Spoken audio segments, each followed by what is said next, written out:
To the X part, it changed the demographic of the tennis because of this rising star from the Philippines. Any comments? Of course I have, because like I said, I've been coming here for 20 years, and at the beginning of the tournament, I think they had to get people in here to watch, because a lot of people here in the Emirates are not necessarily tennis fans. They like cricket or stuff like that, you know. So I've seen it grow, and of course the years that Federer came, that really hit the peak, I thought. But now, this last week at the WTA tournament, we had a different kind of peak, a peak in the first round, and that was due to young Alex Eala from the Philippines. And the stadium was full, and it hasn't been like that. Look, this photographer just said something about Alex Eala that made everyone stop and listen. This isn't some random fan account or tennis blogger. This is Jurgen Hasenkopf, a guy who's been shooting tennis for 5 decades straight. He was ringside when the sport's biggest legends were making history. And what he's seeing around Eala right now, he's calling it completely unprecedented. Jurgen Hasenkopf, tennis photographer. I wasn't always a tennis photographer. I used to do all sorts of stuff, travel and social media and home stories and stuff like that. But more tennis come up, and in the end, I ended up doing tennis only. I always say if I had been more attentive at school, I would have had a better job, but I quite enjoy my job, and I've been doing it now. Look, this photographer just said something about Alex Isa that made everyone stop and listen. This isn't some random fan account or tennis blogger. This is Jurgen Hasenkopf, a guy who's been shooting tennis for 5 decades straight. Music. He was ringside when the sport's biggest legends were making history. And what he's seeing around ISA right now, he's calling it completely unprecedented. And when I came to Germany, obviously with the tennis boom in Germany, with Becker and Graf and so on, I started doing more and more tennis. And after a while, you lose contact with all your other media and people that you used to work before with. And ended up just traveling the world, following the tennis circuit. And here I am in Dubai this time. This is, I think I've been here over 20 years now. So it's a nice stopover when I come from the Australian Open. I just get off here and stay a couple of weeks to do the WTA and ATP tournament here at the Dubai Duty Free Championships. And it has changed in the last few years, and especially the players' part. So who exactly is making this claim? Because context matters here. Hasenkopf didn't just stumble into tennis photography yesterday. This guy has been working professionally for half a century. Started out doing travel shoots, lifestyle content, and all kinds of commercial work. Then the German tennis explosion hit in the 80s. Steffi Graf and Boris Becker turned their entire country into tennis fanatics overnight. Hasenkopf grabbed his music, camera, and never looked back. On second round match, there was such an atmosphere, and obviously she's a crowd favorite here, and probably going to be a crowd favorite at any tournament she's going to play now. And I remember her winning the US Open in 2022. And I thought, oh yeah, nice girl, pretty girl, and winning against the favorite at the US Open. So I've more or less been looking at her at some tournaments, but when she came here, she made it to the quarterfinals. It was a fantastic match she played to get there, but unfortunately she lost against Coco Gauff, and but that was something really special to have that atmosphere in the early round of Dubai has been his regular stop for over 20 years now. He caught Federer's prime years there and still calls those the absolute peak of anything he'd witnessed at that venue. Got lucky at a player party once and snapped the first unofficial engagement shots of Djokovic and Jelena just by being in the right spot and asking nicely. Music. He watched Ana Ivanovic dominate and saw this tournament evolve from a small desert event trying to build an audience into one of the tour's most prestigious stops. So when someone carrying that much history says he's witnessing something brand new, you pay attention. Congrats, Alex. Thank you. Alex, congrats on your debut. Tell me what was going through your head those last 3 games. How do you feel now? I feel great now. Yeah, I told myself to keep fighting, and I was still in the match. So, yeah, like I said on court, I really had to dig deep for that one. Alex, how tough was it? Like, it was such a seesaw battle.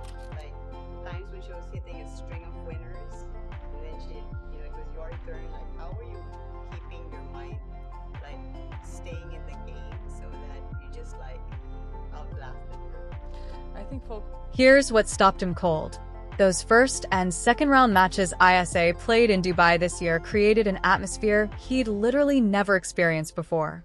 Not once in 20-plus years of covering this tournament. Early round WTA matches just don't generate that kind of energy. You get your hardcore fans, some media, and maybe families of the players. The electric-packed stadium moments come later when the stakes get higher.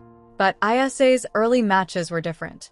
Junior Youth Stadium was as the stadium was use-packed opening go capacity. Crowd noise you'd expect from a final energy that made Hosnov realize something fundamental had shifted. Here Junior US watching her take the Junior US 2020. Hiopini the Stadium Wasango 2020. The stadium was 2020. Impressive but 2 Junior use a US 020, not G. Impressive viewed it as IG filed at a drinks, and GY like dozens of other promising junior wins he documented. Most of those kids never make the jump to professional success. The gap between junior tennis and the tour is massive. But then Dubai happened. She opening made the quarters and opening to Coco got court drinks, but the result wasn't what caught his attention. Music, it was everything else. The investment from the crowd, the sense that this match meant something bigger than just another tournament result. That's what separates memorable sports moments from routine matches that get forgotten in the archives. Actually, Dubai wasn't even where he first noticed this phenomenon. Go back to the Australian Open earlier this year. Hosnov was trying to move around the grounds during ISA's matches and kept running into crowd problems. Anyone who's been to a Grand Slam knows the main stadiums get crushed with people, but the outer courts usually stay manageable. Not when Eala was playing. He walked past court 14 and saw something that genuinely surprised him. After decades of covering these events, a massive group of Filipino fans had taken over the lawn AR 2020, Hia outside with 2020, Hifood, training but raining but court whole setup. Music, they couldn't get tickets into the actual court, so they created their own viewing party around one of the big screens. Made it into a community celebration. The kind of thing you'd see at a pub during World Cup matches. Not for a tennis player in early Grand Slam rounds. Hosnov started shooting photos of the scene, not because anyone assigned it to him, but because his 50 years of experience told him this was historically unusual and worth documenting. Then Indian Wells practiced some impressive but GNS rolled around. Training but scheduled A6 has limited seating, just some standing room around the edges, totally odd court drinks, and quit for scheduled Arakta scheduled Aseska practice scheduled and Never design court drinks, and for major crow practice. ISA scheduled training but courted, enormous, I see a music, enormous there, and the space completely ran out of room. People started climbing up into the gallery of the adjacent practice court, looking down from elevated positions just to catch a glimpse of her hitting balls. No match happening, no ranking points on the line, no competitive stakes whatsoever. Music, just practice. And the elevated galleries were packed with fans craning their necks to watch. Henkof's takeaway from all this is practical. Tournament directors need to start rethinking court assignments when ISA enters their draws. Current infrastructure wasn't built to handle this level of fan interest around a player ranked 31st in the world. Music, if she keeps climbing, and everything suggests she will, the gap between crowd demand and venue capacity is going to become a real operational headache. His advice is simple. From here on out, put Isa on bigger courts so more people can actually see her play live. That's not a compliment disguised as logistics advice. That's a veteran photographer telling tournament organizers they haven't adjusted to the reality of what this player represents for their attendance numbers. Music, but here's where Hasanov's observations get really interesting. He didn't just talk about crowds. He talked about danger. Specifically said he hopes Eala and her team keep their heads on straight. Media attention is exploding. Sponsors are showing up with massive checks. Commercial opportunities around a player with this kind of crossover appeal training, and fan base music re-teeth at it.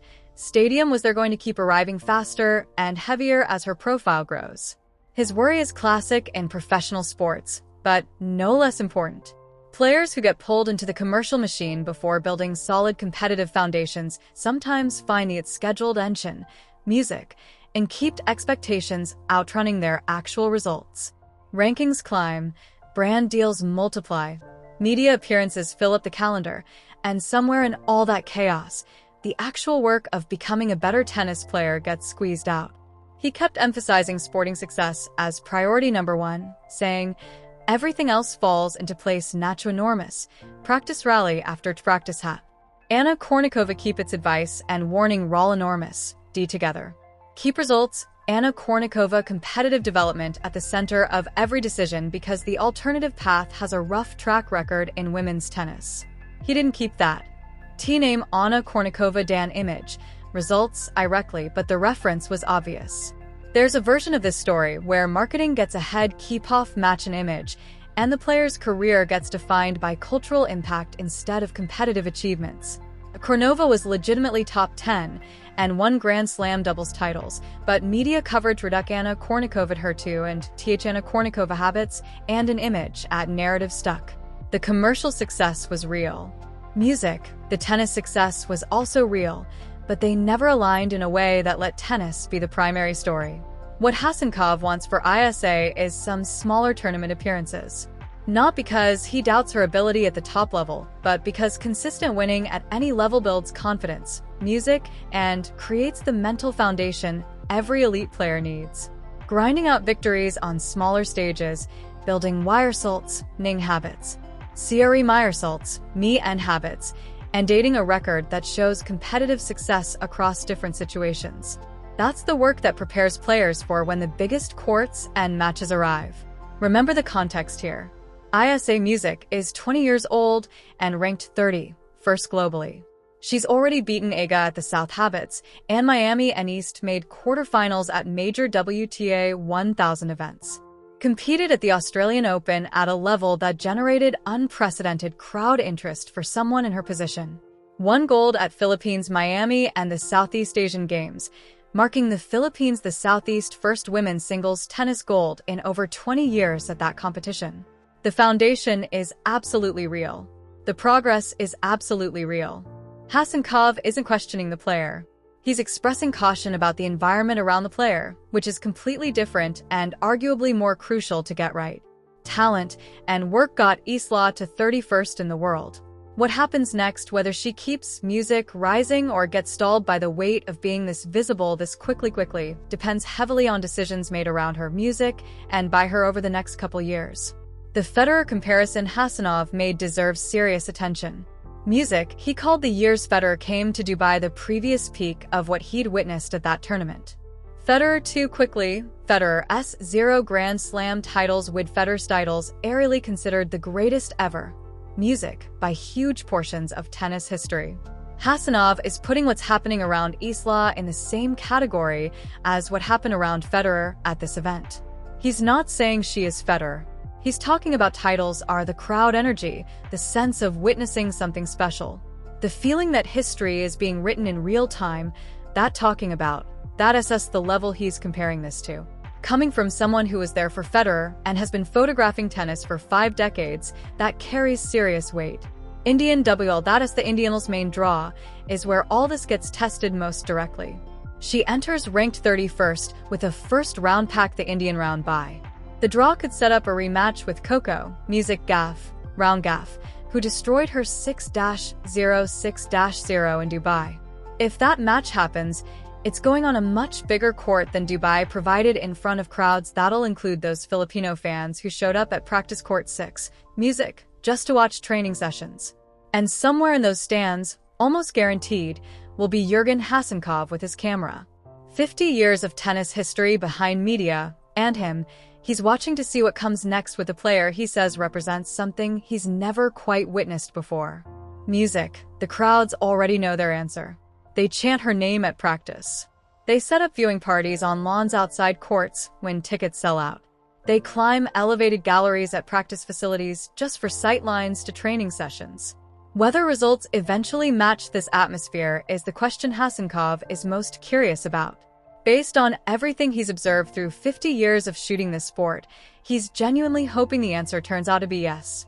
A 50-year veteran of tennis photography just compared what's building around Alex Isa to the Federer era at Dubai. That's not casual praise. The crowds are already convinced. Music. Now we find out if the titles follow. If this breakdown gave you something new to consider, smash that like button and subscribe so you catch every analysis like this.